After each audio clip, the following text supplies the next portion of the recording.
Next ನಾಲ್ಕನೇ ಪ್ರಶ್ನೆ ಏನಿದೆ, ನೀಲಿ ಕ್ರಾಂತಿ ಯಾವ ಪದಾರ್ಥದ ಉತ್ಪಾದನೆಯ ಬಗ್ಗೆ ಸೂಚಿಸುತ್ತದೆ? ನೋಡ್ರಿ, ನೀಲಿ ಕ್ರಾಂತಿ ಯಾವ ಪದಾರ್ಥದ ಉತ್ಪಾದನೆಯ ಬಗ್ಗೆ ಸೂಚಿಸುತ್ತದೆ? ಒಂದನೇದು ಹೂಗಳು, ಎಣ್ಣೆಕಾಳುಗಳು, ಹಾಲು ಮತ್ತು ಮೀನು. ಯಾವ ಆಪ್ಷನ್ ಆಗ್ಬೋದ್ರಿ? ನೋಡ್ರಿ, ಕ್ರಾಂತಿಗಳ ಬಗ್ಗೆ ಪಿಕ್ಸ್ ಕೇಳ್ತಾನ ಅಂದರೆ ಈ ಕೃಷಿಗೆ ಸಂಬಂಧಪಟ್ಟಿರ್ತಕ್ಕಂಥ ಕ್ರಾಂತಿಗಳು ಅವುಗಳ ಬಗ್ಗೆ ಪಿಕ್ಸ್ ಕ್ವಶನ್ ಕೇಳ್ತಾ ಬರ್ತಾನ. ಯಾವುದು ಕಮೆಂಟ್ ಮಾಡ್ರಿ. ಯಾವುದ್ರಿ? ನೀಲಿ ಕ್ರಾಂತಿ. ನೋಡ್ರಿ, ನೀಲಿ ಆಗಿರ್ತದ. ಯಾವ ಕ್ರಾಂತಿ ಅದು? ಯಾವ ಕ್ರಾಂತಿ? ಮೀನುಗಳ ಉತ್ಪಾದನೆಗೆ ಸಂಬಂಧಪಟ್ಟಿರ್ತಕ್ಕಂಥದ್ದು ನೀಲಿ ಕ್ರಾಂತಿ ಅಂತ ಕರಿತೀವಿ, ಅಥವಾ ಮತ್ಸ್ಯೋದ್ಯಮ ಅಂತಲೂ ಕರಿತೀವಿ. ಏನ್ರಿ? ಮತ್ಸ್ಯೋದ್ಯಮ ಅಂತಲೂ ಕರಿತೀವಿ. ಮತ್ಸ್ಯೋದ್ಯಮ ಅಥವಾ ಮೀನುಗಳ ಉತ್ಪಾದನೆಗೆ ಸಂಬಂಧಪಟ್ಟಿರ್ತಕ್ಕಂಥ ಕ್ರಾಂತಿ ಯಾವುದ್ರಿ? ನೀಲಿ ಕ್ರಾಂತಿ. ನೋಡ್ರಿ, ಭಾರತ 1990 ಈ ಒಂದು 60ರ ಸಮಯದಲ್ಲಿ ಬಹಳ ಆರ್ಥಿಕವಾಗಿ ಬಡತನ ಮತ್ತು ಹಿಂದುಳಿದಿರ್ತಕ್ಕಂಥ ದೇಶ ಆಗಿರ್ತದೆ. ಆ ಸಮಯದಲ್ಲಿ ಆಹಾರದ ಅಭಾವ ಇರ್ತದೆ. ಆಹಾರದ ಭಾಳ ಅಭಾವ ಇರೋದ್ರಿಂದ ಭಾರತದಲ್ಲಿ ಏನು ಮಾಡ್ತಾರಪ್ಪ ಅಂದರೆ ಮೊಟ್ಟ ಮೊದಲಿಗೆ ಹಸಿರು ಕ್ರಾಂತಿ ಅಂತ ಪರಿಚಯ ಮಾಡ್ತಾರೆ. ಯಾವ ಕ್ರಾಂತಿ ರೀ? ಹಸಿರು ಕ್ರಾಂತಿ ಅಂತಕ್ಕಂಥದ್ದು. ಹಸಿರು ಕ್ರಾಂತಿ ಭಾರತದಲ್ಲಿ ಯಾವಾಗ ಆಗ್ತದೆ ರೀ? 1966-69ರ ಸಮಯದಲ್ಲಿ ಇಂದಿರಾ ಗಾಂಧಿ ಅವರು ಆ ಸಮಯದಲ್ಲಿ ಹಸಿರು ಕ್ರಾಂತಿ ಅಂತಕ್ಕಂಥದ್ದು ಮಾಡ್ತಾ ಬರ್ತಾರೆ. ಹಾಗಾದರೆ ಈ ಪ್ರಪಂಚದ ಹಸಿರು ಕ್ರಾಂತಿಯ ಪಿತಾಮಹ ಯಾರಪ್ಪ ಅಂದರೆ ನಾರ್ಮನ್ ಬೋರ್ಲಾಂಗ್. ಯಾರೀ? Norman Borlaug. ಇವ್ರು ಏನು ಮಾಡ್ತಾರೆ?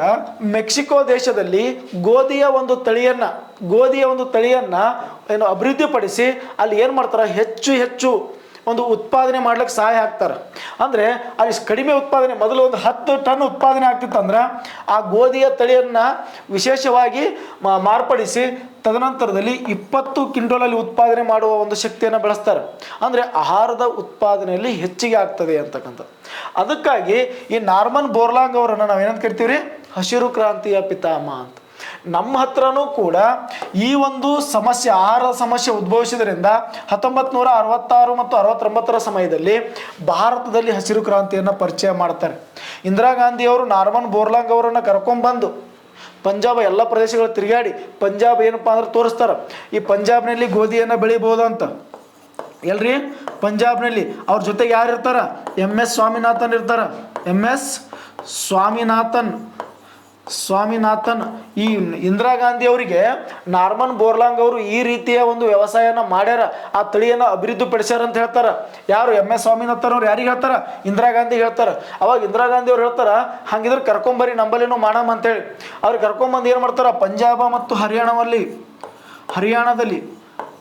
ಹರಿಯಾಣದಲ್ಲಿ ಗೋಧಿ ಮತ್ತು ಭತ್ತವನ್ನು ಬೆಳಿಲಿಕ್ಕೆ ಹೇಳ್ತಾರೆ. ಏನು ಹೇಳ್ತಾರೆ? ಗೋಧಿ ಮತ್ತು ಭತ್ತವನ್ನು ಬೆಳಿಲಿಕ್ಕೆ ಹೇಳ್ತಾ ಬರ್ತಾರೆ. ಅಂದರೆ ಎರಡೂ ಪ್ರದೇಶದಲ್ಲಿ 2 ಬೆಳೆಗಳನ್ನು ಬೆಳಿತಾರೆ, ಎರಡೂ ಸಕ್ಸಸ್ ಆಗ್ತಾವೆ. ನೋಡ್ರಿ, ಎರಡೂ ಸಕ್ಸಸ್ ಆಗ್ತಾವ. ಆ ಸಮಯದಲ್ಲಿ ಏನು ಬೆಳಿತಿದ್ರಲ್ಲ ಅದರ ಹೆಚ್ಚಿನ ಒಂದು ಉತ್ಪಾದನೆಯನ್ನು ಪಂಜಾಬ್ ಹರಿಯಾಣದಲ್ಲಿ ಆಗ್ತದೆ. ಅದಕ್ಕೆ ಈ ಪಂಜಾಬನ್ನು ನಾವು ಏನಂತ ಕರಿತೀವಿ ರೀ? ಗೋಧಿಯ ಕಣಜ ಅಂತ ಕರಿತೀವಿ. ಜೊತೆಗೆ ನಿಮ್ಮ PC ಎಕ್ಸಾಮ್ ಕೇಳೋಣ, ಏನಂತ ಕರಿತೀವಪ್ಪ ಅಂದರೆ ಬ್ರೆಡ್ ಬಾಸ್ಕೆಟ್. ಯಾವುದ್ರಿ? ಬ್ರೆಡ್ ಬಾಸ್ಕೆಟ್ ಅಂತ ಕರಿತೀವಿ. ಬ್ರೆಡ್ ಬಾಸ್ಕೆಟ್ ಅಂತ ಯಾವುದನ್ನು ಕರೆಯುತ್ತೇವೆ? ಪಂಜಾಬನ್ನು. ಆ ಸಮಯದಲ್ಲಿ ಏನಪ್ಪ ಅಂದರೆ ಈ ಅತಿ ಹೆಚ್ಚು ಗೋಧಿಯ ಉತ್ಪಾದನೆ ಆಗಿಬಿಡ್ತದೆ. ಅದಕ್ಕಾಗಿ ಅದನ್ನು ಏನಂತ ಕರಿತೀವಿ ರೀ? Bread basket. ಅದಕ್ಕಾಗಿ ನೋಡ್ರಿ, MS ಸ್ವಾಮಿನಾಥನ್ ಅವರು ಭಾರತದಲ್ಲಿ ಹಸಿರು ಕ್ರಾಂತಿಗೆ ಶ್ರಮಿಸಿದ್ದರಿಂದ ಅವರನ್ನು ನಾವು ಏನಂತ ಕರಿತೀವಿ? ಭಾರತದ ಹಸಿರು ಕ್ರಾಂತಿಯ ಪಿತಾಮಹ. ಈ ಸದ್ಯ ಅವ್ರಿಗೆ ಏನು ಕೊಟ್ಟಾರ? ನೋಬೆಲ್ ಪ್ರಶಸ್ತಿ ಕೊಟ್ಟಾರ. ನೆನಪಿರಲಿ, 2024ರಲ್ಲಿ ಅವ್ರಿಗೆ ಏನು ಮಾಡ್ಯಾರ? ಈ ವರ್ಷನೇ ನೋಬೆಲ್ ಪ್ರಶಸ್ತಿ ಕೊಟ್ಟಾರ. ಅವ್ರ ಮ್ಯಾಗ ಎಲ್ಲ ಕ್ವಶನ್ಗಳನ್ನು ಕೇಳ್ಬೋದು ಹಸಿರು ಕ್ರಾಂತಿಗೆ ಸಂಬಂಧಪಟ್ಟಿರ್ತಕ್ಕಂಥದ್ದು. ಅರ್ಥ ಮಾಡ್ಕೋರಿ. ನೆಕ್ಸ್ಟ್ ಇದ್ರ ಬಗ್ಗೆ ಎಷ್ಟು ಸಾಕು. ಅವ್ರು ಏನಪ್ಪ ಅಂದ್ರೆ ಗೋಧಿಯ ತಳಿಯನ್ನು ಯಾವುದು? HYVS ಹೈ ಎಲಿಡ್ ವೆರೈಟಿ ಸೀಡ್ಸ್, ಅಂದರೆ ಹೆಚ್ಚು ಇಳುವರಿ ಬೀಜಗಳು ಅಂತಕ್ಕಂಥದ್ದು ಪರಿಚಯ ಮಾಡ್ತಾರೆ. ಇದನ್ನು ಕೇಳಿ ನೋಡ್ರಿ, ಹೈ ಎಲಿಡ್ ವೆರೈಟಿ ಸೀಡ್ಸ್ ಅಂತಕ್ಕಂಥದ್ದು. ಇವುಗಳನ್ನು ಏನು ಮಾಡ್ಯಾನ? ನಮ್ಮ ಪ್ರಶ್ನೆ ಪತ್ರಿಕೆಯಲ್ಲಿ ಕೇಳೋಣ. ಬೀಜ ಯಾವುದು? ಇದಕ್ಕೆ ಏನಂತ ಕರಿತೀವಿ? ಹೈ ಎಲಿಡ್. ನೋಡ್ರಿ, ಹಿಂಗೆ ಬರೀಬೇಕು. ಹೈ ಎಲಿಡ್ ವೆರೈಟಿ ಸೀಡ್ಸ್ ಅಂತ ನಾವು ನೋಡ್ತಾ ಬರ್ತೀವಿ. ಇದಕ್ಕೆ ಹಸಿರು ಕ್ರಾಂತಿ ಎದಕ್ಕೆ ಸಂಬಂಧಪಟ್ಟದ್ರಿ? ಎದಕ್ಕೆ ಸಂಬಂಧಪಟ್ಟದಪ್ಪ ಅಂದರೆ ಆಹಾರ ಧಾನ್ಯಗಳ ಉತ್ಪಾದನೆ. ನೋಡ್ರಿ, ನಾವು ಅನೇಕ ಕ್ರಾಂತಿಗಳನ್ನು ನೋಡ್ಕೊಂತ ಹೋಗೋಣ. ನಾವು ನೋಡಿದೆವು. ಹಸಿರು ಕ್ರಾಂತಿ ಅದಕ್ಕೆ ರೀ ಆಹಾರ ಧಾನ್ಯಗಳಿಗೆ ಸಂಬಂಧಪಟ್ಟದು, ಆಹಾರ ಧಾನ್ಯಗಳಿಗೆ. ಇನ್ನು ನೆಕ್ಸ್ಟ್ ನೀಲಿ ಕ್ರಾಂತಿ ನೋಡಿದೆವು. ನೀಲಿ ಕ್ರಾಂತಿ ಅದಕ್ಕೆ ಸಂಬಂಧಪಟ್ಟದು, ಮೀನಿನ ಉತ್ಪಾದನೆ. ನೆಕ್ಸ್ಟ್ ಶ್ವೇತಕ್ರಾಂತಿ. ಶ್ವೇತಕ್ರಾಂತಿ ಅದಕ್ಕೆ ಸಂಬಂಧಪಟ್ಟದ್ರಿ ಹಾಲಿನ ಉತ್ಪಾದನೆ. ಅದನ್ನು ಮತ್ತೇನು ಕರಿತೀವಿ ರೀ ಕ್ಷೀರ ಉತ್ಪಾದನೆ ಅಂತ ಕರಿತೀವಿ. ಕ್ಷೀರ ಉತ್ಪಾದನೆ, ಕ್ಷೀರ ಕ್ರಾಂತಿ ಅಂದರೂ ಹಾಲಿನ ಉತ್ಪಾದನೆ. ಶ್ವೇತಕ್ರಾಂತಿ, ಬಿಳಿ ಕ್ರಾಂತಿ ಎಲ್ಲ ಇದಕ್ಕೆ ಸಂಬಂಧಪಟ್ಟದ ಹಾಲಿನ ಉತ್ಪಾದನೆ. ನೋಡ್ರಿ, ಪ್ರಪಂಚದಲ್ಲಿ ಹಾಲಿನ ಉತ್ಪಾದನೆಯಲ್ಲಿ ಮೊದಲಿರ್ತಕ್ಕಂಥ ದೇಶ ಯಾವುದು ಗೊತ್ತಾ? ನಮ್ಮ ಭಾರತ. ನಮ್ಮ ಭಾರತ ಇಡೀ ಪ್ರಪಂಚದಲ್ಲಿ ಹಾಲಿನ ಉತ್ಪಾದನೆಯಲ್ಲಿ ಮೊದಲನೇ ಸ್ಥಾನ ಇದೆ ಅಂತಕ್ಕಂಥದ್ದು ಗೊತ್ತಿರಬೇಕು. ಅಷ್ಟೇ ಅಲ್ಲದೆ ಮತ್ತೆ ಯಾವ ಕ್ರಾಂತಿಯಪ್ಪ ಅಂದರೆ ಶ್ವೇತಕ್ರಾಂತಿ ಆಯಿತು. ಇನ್ನು ಗುಲಾಬಿ ಕ್ರಾಂತಿ ಎದಕ್ಕೆ ಸಂಬಂಧಪಟ್ಟದ? ಈರುಳ್ಳಿ ನೋಡ್ರಿ ಅಲ್ಲ, ಉಳ್ಳಾಗಡ್ಡಿ ಅಂತೀವಲ್ಲ, ಉಳ್ಳಾಗಡ್ಡಿ. ಆ ಈರುಳ್ಳಿ ಔಷಧೀಯ ಸಸ್ಯಗಳು. ಮತ್ತು ನೀವು ಗುಲಾಬಿ ಏನೋ ಅದಕ್ಕೆ ಹೋಗ್ಬಾರ್ದು ನಿಮ್ಮ ಕಡೆಗೆ. ನಿಮ್ಮ ಗುಲಾಬಿ ಬೇರೆ ನಮ್ಗೆ ಗೊತ್ತದ, ನಿಮ್ಮ ವಾಟ್ಸಪ್ನಾಗ ಗುಲಾಬಿ ಬೇಡ ನಮಗೆ ಯಾವ ಗುಲಾಬಿ ರೀ? ಗುಲಾಬಿ ಕ್ರಾಂತಿ ಬಗ್ಗೆ ಮಾಡಿರ್ತಾರೆ, ಗುಲಾಬಿ ಕ್ರಾಂತಿ ಮಾಡ್ತಾರೆ, ಈರುಳ್ಳಿ ಮತ್ತು ಔಷಧಿಗಳಿಗೆ ಸಂಬಂಧಪಟ್ಟಿರ್ತಕ್ಕಂಥದ್ದು. ನೆಕ್ಸ್ಟ್ ಸುವರ್ಣ ಕ್ರಾಂತಿ. ಯಾವ ಕ್ರಾಂತಿ ರೀ? ಸುವರ್ಣ ಕ್ರಾಂತಿ. ಸುವರ್ಣ ಅಥವಾ ಬಂಗಾರದ ಕ್ರಾಂತಿ ಅಥವಾ ಚಿನ್ನದ ಕ್ರಾಂತಿ ಅಂತ ಕರಿತೀವಿ. ಎದಕ್ಕೆ ರೀ? ಏನ್ರಿ ಹೂ ಮತ್ತು ಹಣ್ಣುಗಳಿಗೆ ಸಂಬಂಧಪಟ್ಟಿರ್ತಕ್ಕಂಥದ್ದು, ಹೂ ಮತ್ತು ಹಣ್ಣುಗಳಿಗೆ ಸಂಬಂಧಪಟ್ಟಿರ್ತಕ್ಕಂಥದ್ದು. ಇನ್ನೊಂದು ಬರ್ತದೆ ಸುವರ್ಣ ನಾರು ಅಂತ ಕರಿತೀವಿ, ಅಥವಾ ಬಂಗಾರದ ನಾರು ಅಂತ ಕರಿತೀವಿ, ಅಥವಾ ಚಿನ್ನದ ನಾರು, ಅಥವಾ ಇಂಗ್ಲೀಷ್ನಾಗ ಗೋಲ್ಡನ್ ಫೈಬರ್ ಅಂತ ಯಾವ್ದು ಕರಿತೀವಿ ರೀ? ಸೆಣಬು. ಗೊತ್ತಿರಬೇಕು, ಇದು ಕ್ವಶನ್ ಆಗ್ಯದ ಭಾಳ ಸಲ. ಸೆಣಬುಗೆ ಏನು ಕರಿತೀವಿ ರೀ? ಸೆಣಬು. ಯಾವ್ದ್ರಿ? ಸೆಣಬಿಗೆ ನಾವೇನಂತ ಕರಿತೀವಿ? ಸುವರ್ಣ ನಾರು, ಬಂಗಾರದ ನಾರು, ಗೋಲ್ಡನ್ ಫೈಬರ್, ಆ ರೀತಿ ಕರಿತಾ ಬರ್ತೀವಿ. ನೆಕ್ಸ್ಟ್ ಬೆಳ್ಳಿ ಕ್ರಾಂತಿ. ಕೇಳಿರಿ, ಬೆಳ್ಳಿ ಕ್ರಾಂತಿ ಎದಕ್ಕೆ ಸಂಬಂಧಪಟ್ಟದ್ರಿ? ಮೊಟ್ಟೆಗೆ. ಎದಕ್ಕೆ ರೀ? ಮೊಟ್ಟೆ. ನಾವು ತತ್ತಿ ಅಂತೀವಲ್ಲ, ತತ್ತಿ, ಆ ಮೊಟ್ಟೆಗೆ ಸಂಬಂಧಪಟ್ಟಿರ್ತಕ್ಕಂಥದ್ದು. ಇನ್ನು ಬೆಳ್ಳಿ ನಾರು ಎದಕ್ಕೆ ಸಂಬಂಧಪಟ್ಟದ್ರಿ? ಬೆಳ್ಳಿ ನಾರು ಎದಕ್ಕೆ ರೀ? ಹತ್ತಿಯ ಉತ್ಪಾದನೆ ಬೆಳ್ಳಿ ನಾರು ಅಂತ ಕರಿತೀವಿ. ನೋಡ್ರಿ, ಚಿನ್ನದ ನಾರು ಅಂದ್ರೆ ಸೆಣಬು, ಬೆಳ್ಳಿಯ ನಾರು ಅಂದ್ರೆ ಹತ್ತಿ. ನೆಕ್ಸ್ಟ್ ಕೆಂಪು ಕ್ರಾಂತಿ ಎದಕ್ಕೆ ಸಂಬಂಧಪಟ್ಟದ್ರಿ?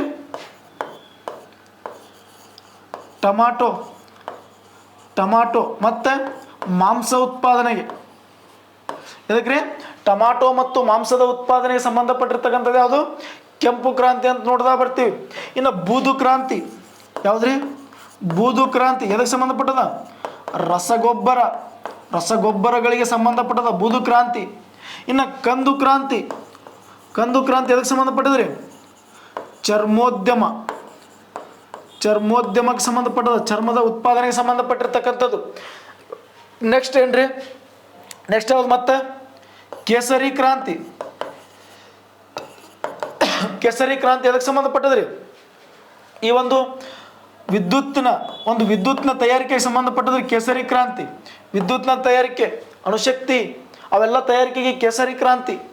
ನೋಡ್ರಿ, ಅನೇಕ ಕ್ರಾಂತಿಗಳು ಬರ್ತಾ ಹೋಗ್ತವೆ ಈ ರೀತಿ ಅನೇಕ. ಇನ್ನೊಂದು ದುಂಡು ಕ್ರಾಂತಿ, ರೌಂಡ್ ರೆವಲ್ಯೂಷನ್. ಕೇಳಿರೇ ಇಲ್ಲ? ದುಂಡು ಕ್ರಾಂತಿ ಈ ಸದ್ದ ಭಾಳ ಏನದ ಫೇಮಸ್ ಸಿಗೋದು. ಏನು ಫೇಮಸ್? ಚಿಪ್ಸ್ಗಳು ಕೇಳಿರಲ್ಲ, ಎದರಿಂದ ಮಾಡ್ತಾರೆ? ಆಲೂಗಡ್ಡೆ ದಿನ ತಿಂತಿರಲ್ಲ, ಬ್ಯಾಡ ಅಂದ್ರೆ ತಿಂದು ಹೊಟ್ಟೆ ಕೆಡಿಸ್ಕೋತಿರಲ್ಲ, ಅದೇ ಆಲೂಗಡ್ಡೆ. ಏನ್ರಿ? ದುಂಡು ಕ್ರಾಂತಿ ಅಂತ ಕರಿತೀವಿ, ರೌಂಡ್ ರೆವಲ್ಯೂಷನ್. ಅದಕ್ಕೆ ಆಲೂಗಡ್ಡೆ ನಾವು ಬಟಾಟೆ ಅಂತ ಕರಿತೀವಿ. ಹೌದಾ? ಇಂಥ ಅನೇಕ ಕ್ರಾಂತಿಗಳನ್ನು ನಾವು ನೋಡ್ತಾ ಬರ್ತೀವಿ. ಎಲ್ಲದ್ರ ಬಗ್ಗೆ ನಿಮ್ಗೆ ಗೊತ್ತಿರಬೇಕು. ಒಂದು ಕ್ವಶನ್ ಫಿಕ್ಸ್ ಆಗ್ತಾ ಬರ್ತದೆ ಎಕ್ಸಾಮ್ಗಳಲ್ಲಿ. ಅರ್ಥ ಆಯ್ತಾ? ಓಕೆ. ಇನ್ನು ನೆಕ್ಸ್ಟ್ ನಾವು ಮುಂದೆ ನೋಡೋದಾದರೆ 5ನೇ ಪ್ರಶ್ನೆ ಏನಪ್ಪ ಅಂದರೆ, ರಾಷ್ಟ್ರದಲ್ಲಿ ಹಣದುಬ್ಬರಕ್ಕೆ ಪ್ರಮುಖ ಕಾರಣ. ನೋಡ್ರಿ, ರಾಷ್ಟ್ರದಲ್ಲಿ ಹಣದುಬ್ಬರಕ್ಕೆ ಪ್ರಮುಖ ಕಾರಣ. ಒಂದು ರಾಷ್ಟ್ರದಾಗ ಹಣದುಬ್ಬರ ಆಗಬೇಕಂದ್ರೆ ಅಲ್ಲಿ ಏನು ಇರ್ತದಪ್ಪ? ಕಾರಣ ಏನಿರ್ತದ? ಪೆಟ್ರೋಲಿಯಂ ಉತ್ಪನ್ನಗಳ ಬೆಲೆ ಏರಿಕೆ. ನೆಕ್ಸ್ಟ್ 2ನೇ ಆಪ್ಷನ್ ವ್ಯವಸಾಯ ರಂಗದ ವೈಫಲ್ಯ. 3ನೇ ಆಪ್ಷನ್ ಸಿಮೆಂಟ್ ಮತ್ತು ಉಕ್ಕಿನ ಬೆಲೆಗಳಲ್ಲಿ ಏರಿಕೆ. 4ನೇ ಆಪ್ಷನ್ ಮೇಲಿನ 3 ಕಾರಣಗಳು ಸಂಬಂಧಪಟ್ಟಿರ್ತವೆ ಅಂತ ಕಮೆಂಟ್ ಮಾಡಿರಿ. ನೋಡಿರಿ, PC 2018 2ನೇ ಪತ್ರಿಕೆಯಲ್ಲಿ ಕೇಳೋಣ. ಅರ್ಥ ಆಯ್ತಾ? ಎರಡನೇ ಪತ್ರಿಕೆಯಲ್ಲಿ ಅಂದರೆ 2018ರಾಗ 2 ಪತ್ರಿಕೆಗೆ ಫಸ್ಟಿಗೆ ಒಂದು ಆಗ್ತದ, ಆಮೇಲೆ ಒಂದು, ಅಂದರೆ 2 ಸಲ PC ಕರೀತಾರೆ ನಂಗೆ. ನೋಡ್ರಿ, ರಾಷ್ಟ್ರದಲ್ಲಿ ಹಣದುಬ್ಬರ ಅಂದರೆ ಏನು, ಯಾವ್ಯಾವ ಸಂಬಂಧಪಟ್ಟಿರ್ತೀರಿ? ಯಾವ ಸರಿಯಾದ ಉತ್ತರ? ಮೇಲಿನ 3 ಕಾರಣಗಳು.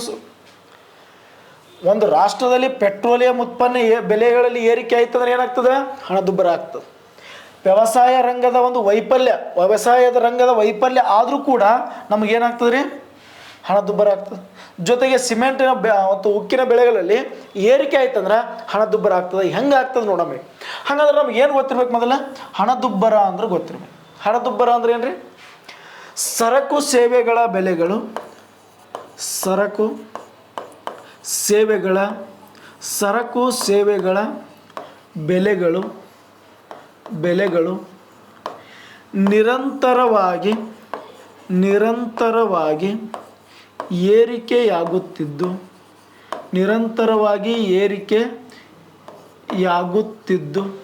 ನಿರಂತರವಾಗಿ ಏರಿಕೆಯಾಗುತ್ತಿದ್ದು ಹಣದ ಮೌಲ್ಯ ಕುಸಿಯುತ್ತಿದ್ದರೆ, ಯಾವುದ್ರಿ? ಹಣದ ಮೌಲ್ಯ ಕುಸಿಯುತ್ತಿದ್ದರೆ ಅದನ್ನು ನಾವೇನಂತ ಕರಿತೀವಿ ರೀ? ಹಣದುಬ್ಬರ ಅಂತ ಕರಿತೀವಿ. ನೆನಪಿಟ್ಕೋರಿ. ಅಂದ್ರೆ ಒಂದು ರಾಷ್ಟ್ರದಲ್ಲಿ ಸರಕು ಸೇವೆಗಳ ಬೆಲೆಗಳು ನಿರಂತರವಾಗಿ ಏರಿಕೆಯಾಗುತ್ತಿದ್ದು ಹಣದ ಮೌಲ್ಯ ಕುಸಿತು ಅಂದ್ರೆ, ಹಣದ ಮೌಲ್ಯ ಅಂದ್ರೆ ಏನ್ರಿ? ಹಣದ ಮೌಲ್ಯ ಅಂದ್ರೇನು ಅಂದರೆ ನಮ್ಮಲ್ಲಿರ್ತಕ್ಕಂಥ ಹಣದಿಂದ ಎಷ್ಟು ಸರಕು ಸೇವೆಗಳನ್ನು ಕೊಂಡುಕೊಳ್ಳುತ್ತೇವೆ, ಹಣದ ಮೌಲ್ಯ ಅಂತ ಕರಿತೀವಿ. ಅಂದರೆ ಇರ್ತಕ್ಕಂಥ ಹಣದಲ್ಲಿ ಎಷ್ಟು ಸರಕು ಸೇವೆಗಳನ್ನು ನಾವು ಕೊಂಡ್ಕೋತೀವಿ ಅಂತ ಅರ್ಥ. ಅಂದರೆ ಈ ಸರಕು ಸೇವೆಗಳ ಬೆಲೆಗಳು ನಿರಂತರವಾಗಿ ಏರಿಕೆಯಾಗುತ್ತಿದ್ದು, ಬೆಲೆಗಳು ಏರಿಕೆ ಆದಾಗ ಹಣದ ಮೌಲ್ಯ ಕುಸಿತದ ರೀ. ಹೆಂಗಪ್ಪ ಅಂತಂದ್ರೆ, ಈಗ ನೋಡ್ರಿ, ನಿಮ್ಮ ಹತ್ರ 100 ರೂಪಾಯಿ ಅದ. ಆ 100 ರೂಪಾಯಲ್ಲಿ ನಿಮಗೆ ಮೊದಲು ಏನು ಬರ್ತಿತ್ತು ಗೊತ್ತಾ? ಒಂದು 10 ಪೆನ್ಗಳು ಬರ್ತಿದ್ವು. ಏನು ಬರ್ತಿದ್ರಿ? 10 ಪೆನ್ ಬರ್ತಿದ್ವು. 100 ರೂಪಾಯಿದಾಗ ಮೊದಲು ಎಷ್ಟು ಬರ್ತಿದ್ರಿ? 10 ಪೆನ್ ಬರ್ತಿದ್ದು. ಈ ಸದ್ಯ ಪ್ರೆಸೆಂಟ್ ಏನಾಗ್ಬಿಟ್ಟಿದ್ರಿ? ಬೆಲೆ ಏರಿಕೆಯಿಂದಾಗಿ ಆ 100 ರೂಪಾಯಿಯಿಂದ ಜಸ್ಟ್ 5 ಪೆನ್ನುಗಳು ಬರ್ಲಾಕತ್ತ. ಏನಲ್ಲತ್ತವ್ರಿ? ಜಸ್ಟ್ 5 ಪೆನ್ನುಗಳು ಬರ್ಲಾಕತ್ತ. ನೋಡ್ರಿ, ಬೆಲೆ ಏರಿಕೆ ಆಗ್ಯದ. ಅಂದರೆ ಮೊದಲು ಒಂದು ಪೆನ್ನಿನ ಬೆಲೆ 10 ರೂಪಾಯಿ ಇತ್ತು. ಅವಾಗ ಎಷ್ಟು ಬಂದು? 10 ಪೆನ್ ಬಂದು. ಈಗ ಆ ಪೆನ್ನುಗಳ ಬೆಲೆ 20 ರೂಪಾಯಿ ಆಗ್ಯದ. 20 ರೂಪಾಯಿದಾಗ ಎಷ್ಟು ಬರ್ತಾವ್ರಿ? 10 100, 25 100. ಅಂದ್ರೆ 20 ರೂಪಾಯಿ ಒಂದು ಪೆನ್ನಿನ ಬೆಲೆ 20 ರೂಪಾಯಿ ಆದಾಗ 5 ಏನು ಬರ್ಲಾಕತ್ತಾವ? ನಮಗೆ ವಸ್ತುಗಳು ಬರ್ಲಾಕತ್ತಾವ ಅಥವಾ ಪೆನ್ ಬರ್ಲಾಕತ್ತಾವ. ಪೆನ್ನನ್ನು ನಾವು ವಸ್ತು ಅಂತ ಕರಿತೀವಿ. ನೋಡ್ರಿ, ನಾ ಏನು ಹೇಳೀನಿ? ಸರಕು ಸೇವೆಗಳ ಬೆಲೆಗಳು ನಿರಂತರವಾಗಿ ಏರಿಕೆಯಾಗುತ್ತಿದ್ದು ಹಣದ ಮೌಲ್ಯ ಕುಸಿತದ. ಹೆಂಗೆ ಕುಸಿತದ ನೋಡ್ರಿ, ಇಲ್ಲಿ ನೋಡ್ರಿ, ಮೊದಲು ಎಷ್ಟಾಗಿತ್ತು? 100 ರೂಪಾಯಿದಾಗ 10 ಪೆನ್ ಬರ್ತಿದ್ದು, ಈಗ 5 ಬರ್ಲಾಗ್ತಾವ. ಅದ್ರ ಮೌಲ್ಯ ಕುಸಿತು. ಅದರ ಕೊಂಡುಕೊಳ್ಳುವ ಶಕ್ತಿ ಇಳಿಕೆ ಆಯಿತು. ಮೊದಲು ಕೊಂಡುಕೊಳ್ಳುವ ಶಕ್ತಿ ಹೆಚ್ಚಿತ್ತು, ತದನಂತರದಲ್ಲಿ ಕೊಂಡುಕೊಳ್ಳುವ ಶಕ್ತಿ ಏನಾಯ್ತು? ಕಡಿಮೆ ಆಯಿತು. ಈ ಹಣದ ಮೌಲ್ಯ ಅಂದ್ರೇನು? ಹಣವು ಎಷ್ಟು ಸರಕು ಸೇವೆಗಳನ್ನು ಕೊಂಡುಕೊಳ್ಳುತ್ತದೆ ಅಂಥೇಳಿ ನಾವು ಬಳಸ್ತಾ ಬರ್ತೀವಿ. ಅರ್ಥ ಆಯ್ತಾ? ಅಂದ್ರೆ ಹಣದುಬ್ಬರ ಅಂದ್ರೆ ಸರಿ ಏನದು? ಹಣದುಬ್ಬರ ಅಂದ್ರೆ ಸರಕು ಸೇವೆಗಳು ಹೆಂಗೆ ದಿನ ರೇಟ್ಗಳು ಹೆಚ್ಚಿಗೆ ಆಗ್ತಾವಲ್ಲ, ಆ ರೀತಿ ಏನಾಗ್ತದೆ? ಹಣದ ಮೌಲ್ಯ ಇಳಿತಾ ಬರ್ತದೆ. ಹಣದ ಏನಂತ್ರಿ? ಜಾಸ್ತಿ ಕೊಟ್ಟು ನಾವು ಸೂಟ್ ಕೇಸ್ನ ತುಂಬ್ಕೊಂಡು ಹೋಗಿ ವಸ್ತುಗಳು ತರೋದು ಹೆಂಗೆ? ಜೇಬ್ನಾಗ ಒಂದಿಷ್ಟು ರೊಕ್ಕ ಇಟ್ಕೊಂಡು ಹೋಗಿ ವಸ್ತುಗಳು ತರೋದು ಹೆಂಗ್ರಿ? ಅಂದ್ರೆ ಸೂಟ್ ಕೇಸ್ನಾಗ ತೊಗೊಂಡು ಹೊಂಟಿವಂದ್ರೆ ತಿಳ್ಕೊಂಬಿಡ್ಬೇಕು. ಅಂದ್ರೆ ಜಾಸ್ತಿ ಹಣ ತೊಗೊಂಡು ಹೊಂಟಿವಂದ್ರೆ ಹಣದುಬ್ಬರ ಆಗ್ಯದ, ಎಲ್ಲ ಜನರ ಹತ್ರ ಹಣ ಭಾಳ ಅದ ಅಂತೇಳಿ. ಮತ್ತು ಈ ಸರ್ ನಾವು ಏನು ಮಾಡ್ತೀವಿ? ನಮ್ಮ ಹತ್ರ ಏನಿರ್ತದ? ಹಣ ಕಡಿಮೆನೇ ಇರ್ತದೆ, ಹಣ ಇರ್ತದೆ. ಆದ್ರೆ ನಾವು ಹಣ ಕೊಟ್ಟಾಗ ಹೆಚ್ಚು ವಸ್ತುಗಳು ಬರ್ತಾವೆ. ಅದನ್ನು ನಾವು ಏನು ಕರಿತೀವಿ? ಅನಪ್ರಸರಣ ಅಂತ ಕರಿತೀವಿ. ಅಂದ್ರೆ ಇದರ ಅಪೋಸಿಟ್, ಸರಕು ಸೇವೆಗಳ ಬೆಲೆಗಳು ನಿರಂತರವಾಗಿ ಇಳಿಯುತ್ತಿದ್ದು ಹಣದ ಮೌಲ್ಯ ಏರುತ್ತಿದ್ದರೆ ಅದನ್ನು ನಾವೇನಂತ ಕರಿತೀವಿ? ಅನಪ್ರಸರಣ ಅಂತ ಕರಿತೀವಿ. ಅಂದರೆ ಯಾವಾಗ ಸರಕು ಸೇವೆಗಳ ಬೆಲೆಗಳು ಏನು ಏರಿಕೆ ಆಗ್ತದಲ್ಲ, ಹಣದ ಮೌಲ್ಯ ಕುಸಿತದಲ್ಲ, ಅದು ಹಣದುಬ್ಬರ. ಇನ್ಫ್ಲೇಷನ್, ಇದು ಡಿಪ್ಲೇಷನ್. ಇದನ್ನು ಇನ್ಫ್ಲೇಷನ್ ಅಂತ ಕರೆದ್ರೆ ಇದನ್ನು ಡಿಪ್ಲೇಷನ್ ಅಂತ ಕರಿತಾ ಬರ್ತೀವಿ. ಮುಂದೆ ಹೇಳೋಣಂಥದ್ದು. ಅರ್ಥ ಆಯ್ತಾ? ಈ ರೀತಿ ಹಣದುಬ್ಬರ.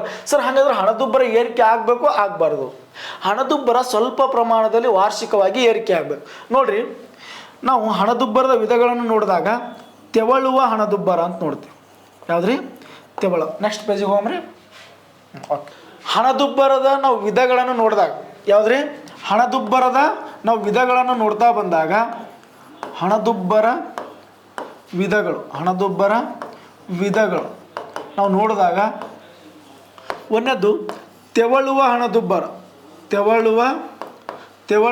ಹಣದುಬ್ಬರ, ಎರಡನೇದು ನಡೆದಾಡುವ ಹಣದುಬ್ಬರ, ಮೂರನೇದು ಓಡುವ ನೋಡ್ರಿ, ಒಂದು ಮಗು ಮೊದಲು ಏನು ಮಾಡ್ತದ ತೆವಳುತ್ತದ, ಆಮೇಲೆ ಏನು ಮಾಡ್ತದ ರೀ ನಡ್ಲಿಕ್ಕೆ ಸ್ಟಾರ್ಟ್ ಆಗ್ತದ, ಆಮೇಲೆ ಓಡ್ತದ, ಆಮೇಲೆ ಏನಾಗ್ತದ ನಾಗಾಲೋಟ.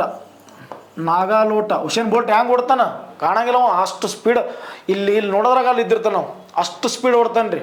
ನೋಡಿ ಜಸ್ಟ್ 100 ಮೀಟ್ರನ್ನು ಜಸ್ಟ್ 9 ಸೆಕೆಂಡಲ್ಲೇ ಕ್ರಾಸ್ ಮಾಡಿಬಿಡ್ತಾನೆ ನಾವು, ಅಷ್ಟು ಸ್ಪೀಡ್ ಓಡ್ತಾನೆ ನಾವು. ಅಂದ್ರೆ ನಾಗಾಲೋಟ ಅಂತ ಕರಿತೀವಿ ನಾವು. ಅಂದ್ರೆ ತೆವಳುವ ಹಣದುಬ್ಬರ ಅಂದ್ರೆ ಏನು? ಸರಕು ಸೇವೆಗಳ ಬೆಲೆಗಳು ವಾರ್ಷಿಕವಾಗಿ ಅಂದರೆ 3%, ಅಂದ್ರೆ 100ಕ್ಕೆ 3 ರೂಪಾಯಿ ಅಂದಂಗೆ, 100ಕ್ಕೆ 3 ರೂಪಾಯಿ. ಈ ಸಲ ಯಾವುದೋ ಒಂದು ವಸ್ತುವಿನ ಬೆಲೆ 100 ರೂಪಾಯಿ ಇತ್ತು ಅಂದ್ರೆ ಮುಂದಿನ ವರ್ಷ 103 ಆಗಲಕ್ಕ, ಅಂದ್ರೆ ನಡೀತದ. ಆ ರೀತಿ ಹಣದುಬ್ಬರ ಆಗಬೇಕು ನೋಡ್ರಿ. ತೆವಳುವ ಹಣದುಬ್ಬರ ಅಂದ್ರೆ ಏನ್ರಿ? ವಾರ್ಷಿಕವಾಗಿ ಸರಕು ಸೇವೆಗಳ ಬೆಲೆಗಳು 3%, ಈ 3% ಏರಿಕೆ ಆಗಬೇಕು. ಅಂದ್ರೆ ನಮ್ಮ ಆರ್ಥಿಕತೆ ಇಲ್ಲಿ ಏನಾಗ್ತದೆ ರೀ, ಇದು ಅವಶ್ಯವಾಗಿರ್ತಕ್ಕಂಥ ಹಣದುಬ್ಬರ ಅಂತ ಹೇಳ್ತೀವಿ. ಅವಶ್ಯಕತೆ ಇದೆ ಅಂದರೆ ಈ ಹಣದುಬ್ಬರದ ಅವಶ್ಯಕತೆ ಇದೆ.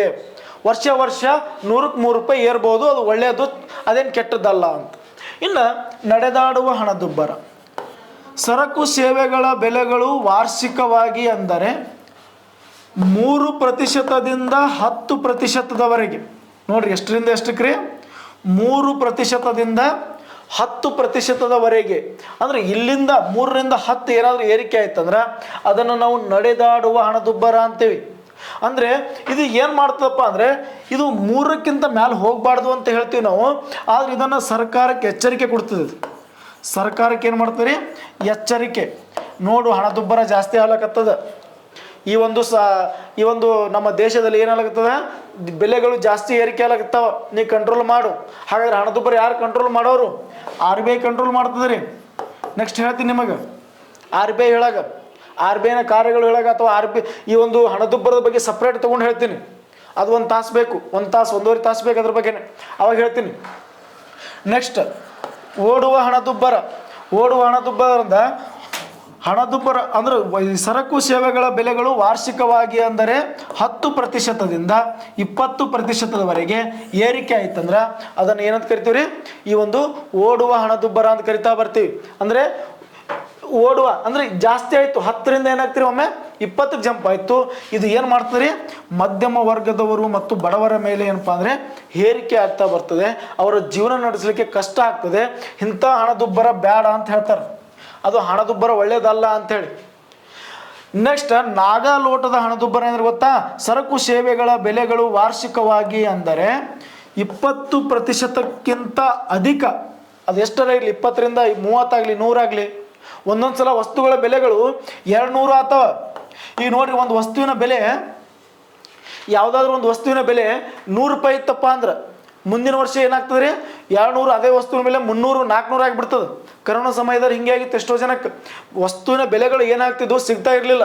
ಅದು ಎಂಥ ಹಣದುಬ್ಬರ ಆಗಿತ್ತು ಅವಾಗ? ನಾಗಾಲೋಟದ ಹಣದುಬ್ಬರ ಆಗಿತ್ತು. ಅಂದರೆ ಜಾಸ್ತಿ ವಸ್ತುಗಳು ನಮ್ಗೆ ಸಿಗ್ತಾ ಇರಲಿಲ್ಲ. ಆ ಸಮಯದಲ್ಲಿ ಬೆಲೆಗಳು ಏನು ಮಾಡ್ತಾರೆ? ಏರಿಕೆ ಮಾಡಿಬಿಡ್ತಾರೆ. ಅದು ನಾಗಾಲೋಟದ ಹಣದುಬ್ಬರವನ್ನು ನಾವು ಅನುಭವಿಸಿದ್ದುಂಟು.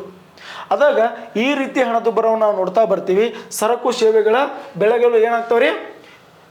ಏರಿಕೆ ಆಯ್ತಂದ್ರೆ ನೋಡ್ರಿ, ಇಲ್ಲೇನದ ರೀ, ನಮ್ಮ ಆನ್ಸರ್ಗಳು ಏನೇನು ಬೇಕಾಗ್ಯಾವ ಆನ್ಸರ್ ಮೇಲಿನ ಎಲ್ಲವೂ ಯಾವ ರೀತಿ ಸರಿ ಸರ್? ನೋಡ್ರಿ, ಇಲ್ಲೇನೈತ್ರಿ, ಬೆಲೆ ಏರಿಕೆ ಬಂತ ನಾವು ಹೇಳಿದ್ದು, ಬೆಲೆ ಏರಿಕೆ ಬಂತು ಸರ್. ಇದೇ ಹೆಂಗೆ ಆಗ್ತದೆ? ಈಗ ನೋಡ್ರಿ, ವ್ಯವಸಾಯ ರಂಗದಲ್ಲಿ ವೈಫಲ್ಯ, ಒಂದು ವೇಳೆ ನಾವು ಕೃಷಿಯಲ್ಲಿ ವೈಫಲ್ಯ ಕಂಡೆವಂದರೆ, ಆ ಕೃಷಿ ಉತ್ಪಾದನೆಯನ್ನು ಕಡಿಮೆ ಮಾಡ್ತು ಅಂದರೆ, ವೈಫಲ್ಯ ಅಂದ್ರೆ ಏನ್ರಿ? ಕೃಷಿ ಉತ್ಪಾದನೆ ಕಡಿಮೆ ಆಗೋದು. ಕಡಿಮೆ ಆದಾಗ ಆಟೋಮೆಟಿಕ್ ಏನಾಗ್ತದೆ? ಮಾರುಕಟ್ಟೆಯಲ್ಲಿ ಈ ಒಂದು ವಸ್ತುವಿನ ಬೆಲೆ ಏರಿಕೆ ಆಗ್ತದೆ. ಹೌದೋ ಇಲ್ಲೋ? ನೋಡ್ರಿ, ಕೃಷಿ ಏನಾದರೂ ನಮ್ಗೆ ಕಡಿಮೆ ಆಯ್ತಂದ್ರೆ ಮಾರ್ಕೆಟ್ನಾಗ ಏನಾಗ್ತದ? ರೇಟ್ ಹೆಚ್ಚಿಗೆ ಆಗ್ತದ, ಇದ್ರ ಬೆಲೆ ಹೆಚ್ಚಾದಂಗೆಲ್ಲ. ಅದಕ್ಕೆ ನಮ್ಗೆ ಏನಾಗಬೇಕಿಲ್ಲ? ಬೆಲೆ ಏರಿಕೆ ಆಗೋದು. ಮತ್ತು ಸಿಮೆಂಟ್ ಏನಾಗ್ತದೆ ರೀ? ಸಿಮೆಂಟ್ ಉಕ್ಕಿನ ಬೆಲೆಗಳಲ್ಲಿ ಏರಿಕೆ. ಈ ವರ್ಷ ಇದ್ದಿರತಕ್ಕಂಥ ಸಿಮೆಂಟ್ ಉಕ್ಕಿನ ಬೆಲೆ ಮುಂದಿನ ವರ್ಷದಲ್ಲಿ ಹೆಚ್ಚಾಯ್ತಂದ್ರೆ ಅವಾಗೂ ಏನಾಗ್ತದೆ? ಹಣದುಬ್ಬರ. ಎಲ್ಲಿ ಎಲ್ಲಿ ಬೆಲೆಗಳು ಏರಿಕೆ ಆಗ್ತಾ ಬರ್ತಾವಲ್ಲ, ಈ ಬೆಲೆಗಳು ಏರಿಕೆ ಆಗ್ತಾ ಬರ್ತಾವಲ್ಲ, ಅದನ್ನು ನಾವು ಹಣದುಬ್ಬರ ಅಂತ ಕರಿತೀವಿ. ಸಾಮಾನ್ಯ ಅರ್ಥದಲ್ಲಿ ಹೇಳ್ಬಿಡ್ತೀನಿ, ಹಣದುಬ್ಬರ ಅಂದರೆ ಈ ಒಂದು ಮಾರುಕಟ್ಟೆಯಲ್ಲಿ ಅಥವಾ ಒಂದು ಸಮಾಜದಲ್ಲಿ ಹಣ ಹೆಚ್ಚಿಗಾಗದ್ರಿ ಜನರ ಹತ್ರ ಹಣ ಹೆಚ್ಚಿಗಾಗಿ ಮಾರುಕಟ್ಟೆಯಲ್ಲಿ ರೇಟ್ಗಳು ಏರ್ತಾ ಹೋಗ್ತಾವೆ. ಜನರ ಹತ್ರ ಹಣ ಹೆಚ್ಚಿಗಾಯ್ತು ಅಂದ್ರೆ ಏನು ಮಾಡ್ತಾರೆ? ಹೆಚ್ಚು ಹೆಚ್ಚು ವಸ್ತುಗಳನ್ನು ಕೊಂಡ್ಕೊಳ್ಳೋಕೆ ಸ್ಟಾರ್ಟ್ ಮಾಡ್ತಾನೆ. ಜಾಸ್ತಿ ಜನ ನಾವು ಬೇಡಿಕೆ ಮಾಡ್ಕೊತ ಹೋದೆವು ಅಂದ್ರೆ, ನೋಡ್ರಿ ನಾವು ಅವಾಗ ಹೇಳಿದ್ದೆ, ನಾವು ಜಾಸ್ತಿ ಜನರ ಹತ್ರ ದುಡ್ಡು ಜಾಸ್ತಿ ಆಯ್ತಂದ್ರೆ, ಜನರ ಹತ್ರ ಹಣ ಜಾಸ್ತಿ ಆಯ್ತಂದ್ರೆ ಏನು ಮಾಡ್ತಾನವ? ವಸ್ತುಗಳನ್ನು ಕೊಂಡ್ಕೊಳಕ್ಕೆ ಹೋಗ್ತಾನೆ. ಅದನ್ನು ಬೇಡಿಕೆ ಅಂತೀವಿ, ಕೊಂಡ್ಕೋತಾನ. ಬೇಡಿಕೆ ಹೆಚ್ಚಾಯ್ತಂದ್ರೆ ಏನಾಗ್ತದ? ಬೆಲೆನೂ ಹೆಚ್ಚಾಗ್ತದ. ಬೇಡಿಕೆ ಹೆಚ್ಚಾತಂದ್ರೆ ಬೆಲೆ ಹೆಚ್ಚಾಗ್ತದ. ಆ ಬೆಲೆ ಏರಿಕೆ ಆಗೋದೇ ಹಣದುಬ್ಬರ. ಯಾವ ರೀತಿ ಬೆಲೆ ಏರಿಕೆ ಆಗ್ತಲ್ಲ ಅದನ್ನು ಹಣದುಬ್ಬರ ಅಂತ ಕರಿತೀವಿ. ಅದ್ರ ಜೊತೆಗೆ ಏನಾಗ್ತದೆ? ಬೇಡಿಕೆ ಹೆಚ್ಚಾಯ್ತಂದ್ರೆ, ಬೆಲೆ ಏರಿಕೆ ಆಯ್ತಂದ್ರೆ ಹಣದ ಮೌಲ್ಯ ಕುಸಿತದ. ಮೊದಲು ನಾವು 10 ತೊಗೋತಿದ್ದೇವೆ ಅಂದ್ರೆ ಈ ಸದ ಅಷ್ಟು ವಸ್ತುಗಳು ಬರಂಗಿಲ್ಲ ಅಂತಕ್ಕಂಥದ್ದು. ಈ ರೀತಿ ಏನಪ್ಪ ಅಂದರೆ ನಾವು 360 ಆ್ಯಂಗಲ್ ಒಳಗೆ ಓದಬೇಕು. ಇನ್ನು ನೆಕ್ಸ್ಟ್ ಕ್ವಶನ್ ನೋಡಿ ಸ್ನೇಹಿತರೆ, ಇನ್ನು 6ನೇ ಪ್ರಶ್ನೆ ನೋಡೋದಾದರೆ ಇನ್ನು ಮುಂದೆ 6ನೇ ಪ್ರಶ್ನೆ ನೋಡೋದಾದರೆ, ಬಂಡವಾಳ ಆರ್ಥಿಕತೆಯಲ್ಲಿ ಉತ್ಪನ್ನವನ್ನು ನಿಶ್ಚಯಿಸುವುದು. ಎಲ್ರಿ? ಬಂಡವಾಳ ಆರ್ಥಿಕತೆಯಲ್ಲಿ ಉತ್ಪನ್ನವನ್ನು ನಿಶ್ಚಯಿಸುವುದು. PC 2010ರಲ್ಲಿ ಕೇಳಿರ್ತಕ್ಕಂಥ ಪ್ರಶ್ನೆ ಇದೆ ನೋಡ್ರಿ. 1ನೇ ಆಪ್ಷನ್ ಏನಾಗ್ತದೆ? ಬೇಡಿಕೆ ಹಾಗೂ ಮಾರಾಟಗಳ ಶಕ್ತಿಯಿಂದ. ಬೇಡಿಕೆ ಹಾಗೂ ಮಾರಾಟಗಳ ಶಕ್ತಿಯಿಂದ ಅಂತ ಆಪ್ಷನ್ ಕೊಟ್ಟಾನ. ನೆಕ್ಸ್ಟ್ ಕೇಂದ್ರೀಯ ಅಧಿಕಾರದಿಂದ. ನೆಕ್ಸ್ಟ್ ಕೈಗಾರಿಕೆ ಮಾಲೀಕರ ನಿರ್ಣಯದಿಂದ. ನೆಕ್ಸ್ಟ್ ತೆರಿಗೆ ಅನ್ವಯದಂತೆ. ನೋಡ್ರಿ ಕ್ವಶನ್ ಹೆಂಗದ? ಬಂಡವಾಳ ಆರ್ಥಿಕತೆಯಲ್ಲಿ ಉತ್ಪನ್ನಗಳನ್ನು ನಿಶ್ಚಯಿಸುವುದು. ಯಾವಾಗ ಪ್ರಶ್ನೆಗಳು ನಮ್ಗೆ ಅರ್ಥ ಆಗ್ತಾವಲ್ಲ, ಆಪ್ಷನ್ ಈಸಿಯಾಗಿ ಗೊತ್ತಾಗ್ಬಿಡ್ತಾವೆ. ಸರ್ ಹಂಗಂದ್ರೆ ಏನು? ಬಂಡವಾಳ ಆರ್ಥಿಕತೆಯಲ್ಲಿ ಉತ್ಪನ್ನ ನಿಶ್ಚಯಿಸುವುದು ಅಂದ್ರೆ ಏನ್ರಿ? ಬೆಲೆ ನಿರ್ಧಾರ ಮಾಡುವುದು ಯಾರು ಅಂದಂಗೆ. ಅದ್ರ ಸಿಂಪಲ್ ಅರ್ಥ ಏನ್ರಿ? ಬೆಲೆಯ ಒಂದು ನಿರ್ಧಾರವನ್ನು ಯಾರು ಮಾಡ್ತಾರೆ, ಆ ಬೆಲೆಯನ್ನು ಯಾರು ನಿರ್ಧರಿಸ್ತಾರೆ ಅಂತಕ್ಕಂಥದ್ದು. ಯಾವ ಆರ್ಥಿಕತೆಯಲ್ಲಿ ರೀ? ಬಂಡವಾಳ ಆರ್ಥಿಕತೆಯಲ್ಲಿ. ನೋಡ್ರಿ, ಬೇಡಿಕೆ ಹಾಗೂ ಮಾರಾಟಗಳ ಶಕ್ತಿಯಿಂದ, ಕೇಂದ್ರೀಯ ಅಧಿಕಾರದಿಂದ. ನಾವು ಈ ಬಂಡವಾಳ ಆರ್ಥಿಕತೆ ಅಂದ್ರೆ ನೋಡಮ್ಮ ಆಪ್ಷನ್ ಗೊತ್ತಾಗುತ್ತೆ ನಮಗೆ. ನೋಡ್ರಿ, ನಾವು ಈ ವಿಶ್ವದ ಅರ್ಥವ್ಯವಸ್ಥೆಯನ್ನು 3 ರೀತಿಯಲ್ಲಿ ನೋಡ್ತೀವಿ. ಯಾವ್ಯಾವ ರೀ? 1ನೇದು ಬಂಡವಾಳ ಆರ್ಥಿಕತೆ. 2ನೇದು ಸಮಾಜವಾದಿ ಆರ್ಥಿಕತೆ. ಇನ್ನು ನೆಕ್ಸ್ಟ್ 3ನೇದು ಯಾವ್ದು ನೋಡ್ತೀವಿ ರೀ? ಮಿಶ್ರ ಅರ್ಥವ್ಯವಸ್ಥೆ ಅಥವಾ ಮಿಶ್ರ ಆರ್ಥಿಕತೆ. 3 ರೀತಿಯಲ್ಲಿ ನಾವು ಏನು ಮಾಡ್ತೀವಿ ರೀ? ಈ ಪ್ರಪಂಚದ ಅರ್ಥವ್ಯವಸ್ಥೆಯನ್ನು ನಾವು ವಿಂಗಡಣೆ ಮಾಡ್ತೀವಿ. ಹಾಗಾದರೆ ಬಂಡವಾಳ ಆರ್ಥಿಕತೆ ನಮಗೆ ಇದ್ರ ಮೇಲೆ ಕ್ವಶನ್ ಕೇಳೋಣ. ಇನ್ನು ಬಂಡವಾಳ ಅರ್ಥವ್ಯವಸ್ಥೆ ಅಂದರೆ ಈ ಉತ್ಪಾದನಾ ಸಾಧನ ಸಂಪನ್ಮೂಲಗಳು, ಉತ್ಪಾದನಾ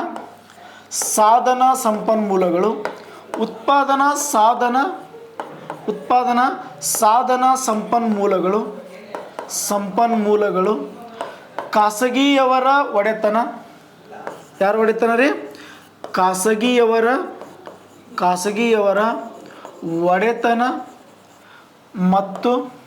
ಒಡೆತನ ಮತ್ತು ನಿಯಂತ್ರಣದಲ್ಲಿದ್ದರೆ. ನೋಡ್ರಿ, ಯಾರ ಒಡೆತನ ರೀ?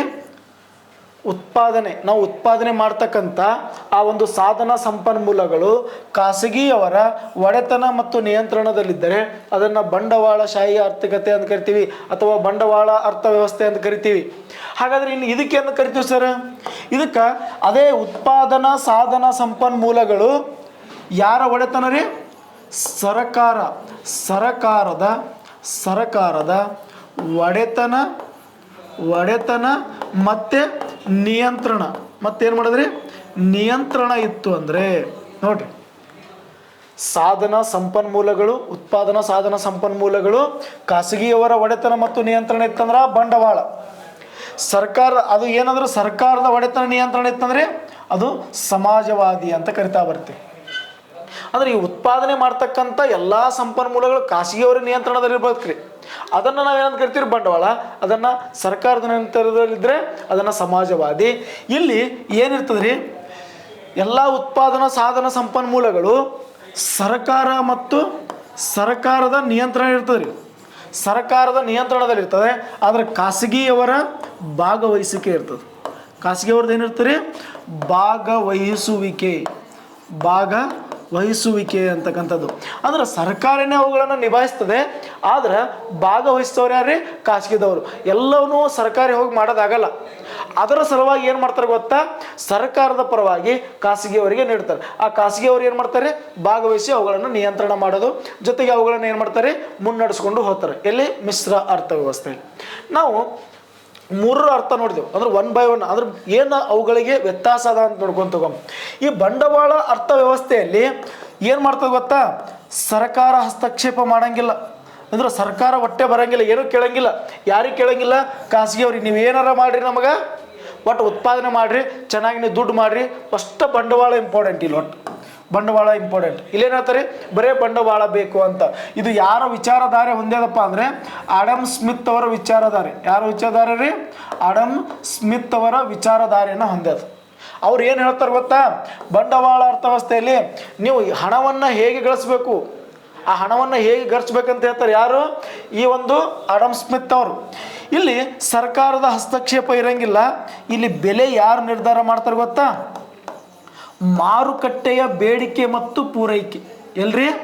ಮಾರುಕಟ್ಟೆಯ ಬೇಡಿಕೆ ಮತ್ತು ಪೂರೈಕೆ ಮೇಲೆ ನಿರ್ಧಾರ ಆಗ್ತದೆ. ಬೇಡಿಕೆ ಮತ್ತು ಪೂರೈಕೆ ಮೇಲೆ ನಿರ್ಧಾರ. ಸರ್ಕಾರ ಹಸ್ತಕ್ಷೇಪ ಮಾಡಂಗಿಲ್ಲ. ಅಲ್ಲಿ ಬೆಲೆ ನಿರ್ಧಾರ ಮಾಡೋರು ಯಾರು? ಮಾರುಕಟ್ಟೆ ಬೇಡಿಕೆ ಮತ್ತು ಪೂರೈಕೆ ಮೇಲೆ. ಇವರ ಉದ್ದೇಶ ಏನಾಗಿರ್ತದ, ಈ ಬಂಡವಾಳ ಮಾರುಕಟ್ಟೆ ಹಣ ಗಳಿಸೋರ ಉದ್ದೇಶ ಏನ್ರಿ? ಬರೀ ಲಾಭ ಮಾಡೋದು. ಜನರ ಹಿತ ಬೇಕಾಗಿಲ್ಲ ಅವ್ರಿಗೆ. ಅವ್ರಿಗೇನು ಬೇಕಾಗಿರ್ತದ? ಓನ್ಲಿ ಲಾಭ ಮಾಡೋದು. ಲಾಭದ ಉದ್ದೇಶವನ್ನು ಹೊಂದಿರ್ತಾರೆ. ಅರ್ಥ ಆಯ್ತಾ? ಅದೇ ರೀತಿ ಸಮಾಜವಾದಿ ಮಾರುಕಟ್ಟೆಯಲ್ಲಿ ಹೆಂಗಿರ್ತದೆ ಅಥವಾ ಆರ್ಥಿಕತೆಯಲ್ಲಿ ಹೆಂಗಿರ್ತದಪ್ಪ ಅಂತ ನಾವು ನೋಡೋದಾದರೆ, ಇಲ್ಲಿ ಸಂಪೂರ್ಣವಾಗಿ ಸರ್ಕಾರ ಹಸ್ತಕ್ಷೇಪ ಮಾಡ್ತದೆ. ಸರ್ಕಾರದಿಂದ ನಡೀತದೆ. ಸರ್ಕಾರ ಹೇಳ್ದಂಗೆ ಕೇಳಬೇಕು. ಇಲ್ಲಿ ನೋಡ್ರಿ, ಬಂಡವಾಳಕ್ಕೆ ಉದಾಹರಣೆ ನೋಡೋದಾದ್ರೆ ಅಮೇರಿಕಾ ನೋಡಿರಿ. ಅಮೇರಿಕಾ ನೋಡ್ಲಿಕ್ಕಂದ್ರೆ ಕೇಳಿರಲಿಲ್ಲ ಕಡೆ. ಆ ಅಮೇರಿಕಾದಾಗ ಎಂಥ ಆರ್ಥಿಕತೆ, ಬಂಡವಾಳ ಅರ್ಥವ್ಯವಸ್ಥೆ ಅದ. ಫ್ರಾನ್ಸ್ ಅವೆಲ್ಲ ಮುಂದುವರೆದ ದೇಶಗಳು ರೀ. ಅಲ್ಲಿ ಹೆಂಗದ, ನೀವು ಏನಾರ ಮಾಡು, ಒಟ್ಟು ದುಡ್ಡು ಗಳಿಸು. ಇಲ್ಲಿ ಹೆಂಗದ ಸಮಾಜವಾದಿ, ಯಾವುದು? ಚೀನಾ, ರಷ್ಯಾ ಮತ್ತು ಯಾವ್ದು ರೀ? ಉತ್ತರ ಕೊರಿಯಾ. ಕೇಳಿರಿಲ್ಲ? ಉತ್ತರ ಕೊರಿಯಾ ನೀವು ಏನರ ಅಂದ್ರೆ ಸಾಕು, ಹಾರ್ಸ್ ಕಲಾಸೆ ಮಾಡ್ಬಿಡ್ತಾವೆ ನಾವು ಸೀದಾ. ಉತ್ತರ ಕೊರಿಯಾ ಇಲ್ಲೆಲ್ಲರೂ ಹೆಂಗೆ ನೋಡಿ, ಚೀನಾ, ರಷ್ಯಾ, ಉತ್ತರ ಕೊರಿಯಾ. ಅಲ್ಲಿ ಹೆಂಗೆ ಸರ್ಕಾರ ಹೇಳ್ತಾವಲ್ಲ ಹಂಗೆ ಜನ ಕೇಳಬೇಕು. ಅರ್ಥ ಆಯ್ತಾ? ಅಲ್ಲಿ ಸರ್ಕಾರದ ಹಸ್ತಕ್ಷೇಪ ಇರ್ತದೆ. ಇಲ್ಲಿ ಬೆಲೆ ಯಾರು ನಿರ್ಧಾರ ಮಾಡ್ತಾರೆ ರೀ? ಸರ್ಕಾರನೇ ನಿರ್ಧಾರ ಮಾಡ್ತದೆ. ಇಲ್ಲಿ ಬೆಲೆ ಯಾರು ನಿರ್ಧಾರ ಮಾಡ್ತಾರೆ? ಸರ್ಕಾರ ನಿರ್ಧಾರ ಮಾಡ್ತದ. ಈ ಸಮಾಜವಾದಿ ಅರ್ಥವ್ಯವಸ್ಥೆಯ ಉದ್ದೇಶ ಏನಾಗಿರ್ತದೆ ರೀ? ಜನರ ರಕ್ಷಣೆ ಮಾಡೋದು ಉದ್ದೇಶ ಆಗಿರ್ತದೆ. ಜನರ ಹಿತವನ್ನು ಕಾಪಾಡುವುದು. ಅವರ ಉದ್ದೇಶ ಏನಪ್ಪ ಅಂದರೆ ಜನರ ಹಿತವನ್ನು ಕಾಪಾಡುವುದು. ಹಾಗಾದರೆ ಈ ಸಮಾಜವಾದ ಅರ್ಥವ್ಯವಸ್ಥೆ ಅಂತಕ್ಕಂಥದ್ದು ಯಾರ ವಿಚಾರಧಾರೆಗಳನ್ನು ಹೊಂದಿದ್ರಿ? Karl marks. ಯಾರ ವಿಚಾರಧಾರೆ?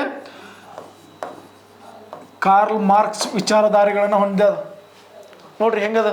ನೆಕ್ಸ್ಟ್ ಇನ್ನು ಮಿಶ್ರ ಅರ್ಥವ್ಯವಸ್ಥೆ, ಜೆ ಎಂ ಕೇನ್ಸ್ ವಿಚಾರಧಾರೆ ಅಂತ ಕರಿತೀವಿ. ಆ ಜೆ ಎಂ ಕೇನ್ಸ್ ಅವರ ವಿಚಾರಧಾರೆ ಉದ್ಯೋಗ, ಬಡ್ಡಿ ಮತ್ತು ಹಣದ ಮೇಲಿನ ಸಾರ್ವತ್ರಿಕ ಸಿದ್ಧಾಂತ ಅಂತಕ್ಕಂಥ ಕೃತಿ ಬರೀತಾರೆ ಜೆ ಎಂ ಕೇನ್ಸ್ ಅವರು. ಆ ಒಂದು ಕೃತಿಯನ್ನು ಏನಪ್ಪ ಅಂದರೆ ನಾವು ಅರ್ಥಶಾಸ್ತ್ರದ ಬೈಬಲ್ ಅಂತ ಕರಿತೀವಿ. ಜೆ ಎಂ ಕೇನ್ಸ್ ಅವರು ಬರೆದಿರ್ತಕ್ಕಂಥ ಕೃತಿಯನ್ನು ಅವ್ರು ಏನು ಮಾಡ್ತಾರೆ, ಮಿಶ್ರ ಅರ್ಥವ್ಯವಸ್ಥೆ ಬಗ್ಗೆ ಹೇಳ್ತಾ ಬರ್ತಾರೆ. ಅಲ್ಲ ಏನು ಹೇಳ್ತಾರಪ್ಪ ಅಂದರೆ ಅಲ್ಲಿ ಸರ್ಕಾರನೂ ಇರಬೇಕು, ಖಾಸಗಿಯವರ ಭಾಗವಹಿಸುವಿಕೆ ಇರಬೇಕು. ಸರ್ಕಾರದ ನಿಯಂತ್ರಣ ಮತ್ತು ಖಾಸಗಿಯವರ ಭಾಗವಹಿಸುವಿಕೆ ಎರಡೂ ಇರಬೇಕಂತ ಹೇಳ್ತಾರೆ. ಇದಕ್ಕೆ ಉತ್ತಮ ಉದಾಹರಣೆ ಯಾವುದು? ಭಾರತ ಒಂದು ಎಂಥ ರಾಷ್ಟ್ರ? ಭಾರತ ಒಂದು ಮಿಶ್ರ ಅರ್ಥವ್ಯವಸ್ಥೆಯನ್ನು ಹೊಂದಿರತಕ್ಕಂಥ ರಾಷ್ಟ್ರ. ಅನೇಕ ಸಲ ಕ್ವಶನ್ ಕೇಳ ನೆನಪಿರಲಿ. ಭಾರತ ಎಂಥ ರಾಷ್ಟ್ರ ಅಂದರೆ ಮಿಶ್ರ ಅರ್ಥವ್ಯವಸ್ಥೆ. ಹಾಗಾದ್ರೆ ಭಾರತ ಒಂದು ಮಿಶ್ರ ಅರ್ಥವ್ಯವಸ್ಥೆ ಎಂದು ಎಲ್ಲಿ ಉಲ್ಲೇಖಿಸಲಾಗಿದೆ? 1948 ಏಪ್ರಿಲ್ 8ರ ಸ್ವತಂತ್ರ ಭಾರತದ ಮೊದಲ ಕೈಗಾರಿಕಾ ನೀತಿಯಲ್ಲಿ. ಯಾವುದ್ರಿ? ಕೈಗಾರಿಕಾ ನೀತಿಯಲ್ಲಿ ಸ್ವತಂತ್ರ ಭಾರತದ ಮೊದಲ ಕೈಗಾರಿಕಾ ನೀತಿ ಯಾವುದಪ್ಪ ಅಂದರೆ 1948 ಏಪ್ರಿಲ್ 8ರ ಈ ಒಂದು ಕೈಗಾರಿಕಾ ನೀತಿಯಲ್ಲಿ ಭಾರತ ಒಂದು ಮಿಶ್ರ ಅರ್ಥವ್ಯವಸ್ಥೆಯಾಗಿದೆ ಅಂತೇಳಿ ಏನು ಮಾಡ್ತಾರೆ, ಉಲ್ಲೇಖ ಮಾಡ್ತಾ ಬರ್ತಾರೆ. ಅದನ್ನು ಕ್ವಶನ್ ಕೇಳೋಣ. ಭಾರತ ಒಂದು ಮಿಶ್ರ ಅರ್ಥವ್ಯವಸ್ಥೆ ಆಗಿದೆ, ಎಲ್ಲಿ ಉಲ್ಲೇಖ ಮಾಡ್ಯಾರ? ಸ್ವತಂತ್ರ ಭಾರತದ ಮೊಟ್ಟ ಮೊದಲ ಕೈಗಾರಿಕಾ ನೀತಿ 1948 ಏಪ್ರಿಲ್ 8. ಓಕೆ, ಹಾಗಾದ್ರೆ ನಮ್ಮ ಮುಖ್ಯ ಕ್ವಶನ್ ಬರಮ್ ಏನದ ಅಂತೇಳಿ. ಕ್ವಶನ್ ಏನದ ರೀ? ಬಂಡವಾಳ ಆರ್ಥಿಕತೆಯಲ್ಲಿ ಉತ್ಪನ್ನ ಅಥವಾ ಬೆಲೆಯನ್ನು ಯಾರು ನಿಶ್ಚಯ ಮಾಡ್ತಾರೆ? ಯಾರ್ರೀ? ಮಾರುಕಟ್ಟೆಯ ಬೇಡಿಕೆ ಮತ್ತು ಮಾರಾಟ. ಮಾರಾಟ ಅಂದ್ರೆ ಏನ್ರಿ? ಪೂರೈಕೆ. ಆ ಮಾರಾಟಗಳ ಶಕ್ತಿಯಿಂದ ಏನಾಗ್ತದೆ ರೀ? ನಿರ್ಧಾರ ಆಗ್ತದೆ. ಉತ್ತರ ಸಿಕ್ತಾ? ಅಂದರೆ ಇದೇ ಕರೆಕ್ಟ್ ಆನ್ಸರ್ ಅಂತ ಅರ್ಥ ಮಾಡ್ಕೊರಿ. ಯಾವ್ದು ಆನ್ಸರ್ ಗೊತ್ತೈತ್ರಿ? ನಾ ಹೇಳೀನಿ ಇಲ್ಲಿ ನಿಮಗೆ. ಏನು ಹೇಳೀನಿ? ಬಂಡವಾಳ ಬೆಲೆಯನ್ನು ಯಾರು ನಿರ್ಧಾರ ಮಾಡ್ತಾರೆ? ಮಾರುಕಟ್ಟೆಯ ಬೇಡಿಕೆ ಮತ್ತು ಪೂರೈಕೆ. ಪೂರೈಕೆ ಅಂದ್ರೆ ಏನ್ರಿ? ಆ ಪೂರೈಕೆ ಅಂದ್ರೆ ಏನು? ಮಾರಾಟ ಮಾಡೋದು. ನಾವಾಗ ಹೇಳೀನಿ, ಬೇಡಿಕೆ ಅಂದ್ರೆ ನಾವು ತೊಗೊಳಕ್ಕೆ ಹೋದವ್ರು ಬೇಡಿಕೆ, ಅವ್ನು ನಮಗೆ ವಸ್ತುಗಳು ಕೊಡವ ಪೂರೈಕೆ. ಅರ್ಥ ಆಯ್ತಾ? ನೆಕ್ಸ್ಟ್ ಸಮಾಜವಾದಿ ಕೇಳ್ಬೋದು ಮುಂದೆ. ಬೆಲೆ ಯಾರು ನಿರ್ಧಾರ ಮಾಡ್ತಾರೆ? ಸರ್ಕಾರ ನಿರ್ಧಾರ ಮಾಡುತ್ತೆ. ನೆಕ್ಸ್ಟ್ ಮಿಶ್ರ ಅರ್ಥ ವ್ಯವಸ್ಥೆಯಲ್ಲಿ ಬೆಲೆ ಯಾರು ನಿರ್ಧಾರ ಮಾಡ್ತಾರೆ? ಬೆಲೆ ಸರ್ಕಾರನೇ ನಿರ್ಧಾರ ಮಾಡ್ತದೆ. ಆದರೆ ಯಾರ ಒಂದು ಖಾಸಗಿಯವರು ಅವ್ನು ಏನು ಮಾಡ್ತಾರೆ? ಅವುಗಳಿಗೆ ಕೇಳ್ಕೊಂಡು ನೀವು ಏನಪ್ಪ ನಿಮ್ಗೆ ಎಷ್ಟು ಬೆಲೆ ನಿಗದಿ ಮಾಡಮಂತಾರೆ. ಇಲ್ಲ ಸರ್, ನಮಗೊಂದು ವಸ್ತುವಿನ ಬೆಲೆ ಸದ್ 100 ರೂಪಾಯಿ ಅನ್ಕೋರಿ, ಅದಕ್ಕೊಂದು 200 ರೂಪಾಯಿ ಮಾಡೋದು ಚೆನ್ನಾಗಿತ್ತು ಅಂತ ಅವ್ರು ಕೇಳ್ತಾರೆ, ಖಾಸಗಿಯವ್ರು ಕೇಳ್ತಾರೆ. ಸರ್ಕಾರ ಅಂತದ ಹಂಗೆ ಆಗಂಗಿಲ್ಲಪ್ಪ ಅಂತ. ನಿನಗೆ ಎಷ್ಟು ಬೇಕು ಹೇಳು, ನಾನು ನೋಡಿ ಎಲ್ಲ ವಿಚಾರ ಮಾಡಿ ನಾನು ನಿಗದಿ ಮಾಡ್ತೀನಿ ಅಂತ. ಎಲ್ಲ ಬೆಲೆಗಳನ್ನು ಈ ಮಿಶ್ರಾರ್ಥದಲ್ಲಿ ಸರ್ಕಾರನೇ ನಿರ್ಧಾರ ಮಾಡ್ತದೆ. ಆದ್ರೆ ಖಾಸಗಿಯವ್ರಿಗೆ ಒಂದು ಮಾತು ಕೇಳ್ತಾರೆ ಅಷ್ಟೇ. ಅದು ಬಿಟ್ಟರೆ ಖಾಸಗಿಯವ್ರು ಕೊಟ್ಟಿದ್ದೇನೆ ಹೂ ಅಲ್ಲಕ್ಕೆ ಬರಲ್ಲ. ಅವಾಗ ಏನು ಮಾಡ್ತಾರೆ? ಬೆಲೆಗಳನ್ನು ಅವರು ನೋಡಿಕೊಂಡು ನಿರ್ಧಾರ ಮಾಡ್ತಾ ಬರ್ತಾರೆ. ಇಷ್ಟು ಏನಪ್ಪ ಅಂದರೆ ಈ ಬಂಡವಾಳ ಬಗ್ಗೆ.